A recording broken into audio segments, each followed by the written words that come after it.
Hi friends, NHWORLDിൻ്റെ പുതിയൊരു വീഡിയോയിലേക്ക് എല്ലാവർക്കും സ്വാഗതം. എല്ലാവർക്കും സുഖമാണല്ലോ. ഞാൻ ഇന്നിവിടെ നമ്മുടെ മസാല ദോശയുടെ ഉള്ളിൽ ആ ഫില്ലിംഗ് ആയ മസാലയുടെ റെസിപ്പി ആയിട്ടാണ് വന്നിരിക്കുന്നത്. അതിനു വേണ്ടിയാണ് ഞാൻ 3 ഉരുളക്കിഴങ്ങും ഒരു 4-5 പച്ചമുളകും ഒരു 5 ഉള്ളിയും ഒരു ബീറ്റ്റൂട്ടും പിന്നെ ഒരു 3-5 ക്യാരറ്റും കുറച്ച് കറിവേപ്പിലയും എടുത്തു വെച്ചിട്ടുണ്ട്. അത് കൂടാണ്ട് ഒരു വലിയ കുടം വെളുത്തുള്ളിയും 2 പീസ് വലിയ കഷ്ണത്തിൽ ഇഞ്ചി. ആദ്യം നമ്മുടെ വെജിറ്റബിൾസ് ഒക്കെ ചെറുതായിട്ട് കട്ട് ചെയ്ത് വെക്കണം. ഇതിൽ നിങ്ങൾക്ക് വേണമെങ്കിൽ ഗ്രീൻ പീസും കൂടി ചേർക്കാം. നന്നായിട്ട് കഴുകി ചെറുതായി മുറിച്ച് ഞാൻ കുക്കറിലേക്ക് ഇട്ടിട്ടുണ്ട്. ആവശ്യത്തിന് കുറച്ച് ഉപ്പും കുറച്ച് മഞ്ഞൾപ്പൊടിയും ചേർത്തിട്ട് കുറച്ച് വെള്ളം, 1 കപ്പ് വെള്ളം ഞാൻ ഒഴിക്കുന്നുള്ളൂ. ഒരുപാട് വെള്ളം വേണ്ട. ഒരു 2 വിസിൽ നിങ്ങളുടെ കുക്കറിൻ്റെ ഇതുപോലെ നിങ്ങൾക്ക് കൂട്ടിയെടുക്കാം. ഒന്ന് വേവിച്ചെടുക്കണം. അപ്പം നന്നായിട്ട് വെന്ത് വന്നാലേ അതിൻ്റെ ഒരു ടേസ്റ്റ് വരുള്ളൂ. ഇതാ നമ്മുടെ വെജിറ്റബിൾസ് നന്നായിട്ട് വെന്തിട്ടുണ്ട്. ചെക്ക് ചെയ്ത് നോക്കുമ്പോൾ നമുക്ക് ഉടക്കാൻ പറ്റുന്നുണ്ട്. വേവിച്ച ഗ്രീൻ പീസ് നിങ്ങൾക്ക് ചേർക്കാം. ഇത് നമുക്ക് മസാല തയ്യാറാക്കാം. ചീനിച്ചട്ടി അടുപ്പത്ത് വെച്ച് 2 ടേബിൾ സ്പൂൺ വെളിച്ചെണ്ണ ഒഴിച്ച് അതിലേക്ക് നമ്മൾ അരിഞ്ഞ് വെച്ച ഉള്ളിയും കറിവേപ്പിലയും പച്ചമുളകും. ഇതിൽ വേറെ മസാലകളൊന്നും തന്നെ ചേർക്കാറില്ല. ഞാൻ തലശ്ശേരി നമ്മുടെ കോഫി ഹൗസിൽ നിന്ന് ഒരു മസാല ദോശ കഴിക്കാറുണ്ടായിരുന്നു. ഭയങ്കര ടേസ്റ്റ് എന്ന് പറഞ്ഞാൽ ഭയങ്കര ടേസ്റ്റാണ്. അതേ ഒരു ടേസ്റ്റ് ഞങ്ങൾക്ക് ഇതുവരെ വേറൊരു സ്ഥലത്തു നിന്നുള്ള മസാല ദോശയിൽ കിട്ടിയിട്ടില്ല. അതേ ഒരു ടേസ്റ്റാണ് ഞാനിപ്പോൾ ഉണ്ടാക്കുന്ന മസാലക്ക്.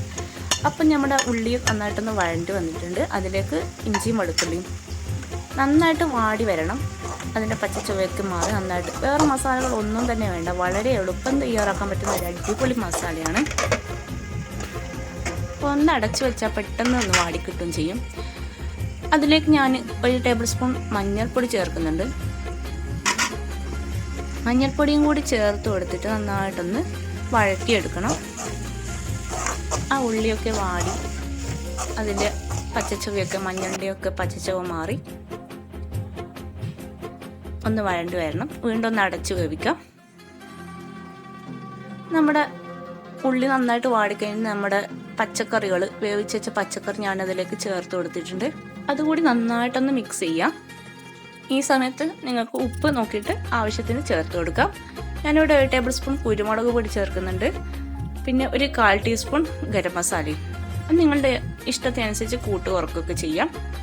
നന്നായിട്ട് ഈ ഒരു മസാല 2 മസാല മാത്രമേ മഞ്ഞൾപ്പൊടിയും കുരുമുളക് പൊടിയും ഗരം മസാലയും മാത്രമേ ആവശ്യമുള്ളൂ. നമ്മുടെ മസാല തയ്യാറായിട്ടുണ്ടെങ്കിൽ ഞാനിവിടെ ദോശ ഇടുന്നുണ്ട്. നമ്മുടെ ഇഡ്ഡലീൻ്റെ അതേ മാവ് തന്നെയാണ്. പച്ചരിയും ചോറും പിന്നെ കുറച്ച് ഉഴുന്നും. പച്ചരിയും കുതിർത്ത് വെച്ചിട്ട് കുറച്ച് ചോറ് കൂട്ടി അരച്ചിട്ട് പിറ്റേന്ന് നന്നായിട്ട് അടിച്ച് വെച്ച് പിറ്റേന്ന് രാവിലെ എടുത്ത് ചുടുന്നതാണ്. നന്നായിട്ട് പൊങ്ങിയൊക്കെ വന്നിട്ടുണ്ട്. ചെറിയ ദോശയാണ് ചുടുന്നുള്ളൂ. നമുക്ക് ചെറിയതാണ് ഇഷ്ടം. അതിൽ നമ്മൾ മസാല വെച്ച് കൊടുക്കുക.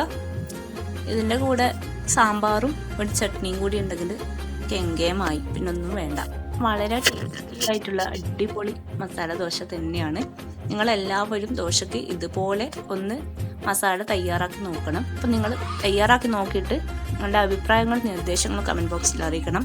അപ്പോൾ വീഡിയോ ഇഷ്ടപ്പെട്ടാൽ ലൈക്ക് ചെയ്യുക, ചാനൽ സബ്സ്ക്രൈബ് ചെയ്യുക. അടുത്ത അടിപൊളി വീഡിയോയിൽ കാണാമെന്ന് വിചാരിക്കുന്നു. ഇൻഷാ അല്ലാഹ്. Thank you so much for watching.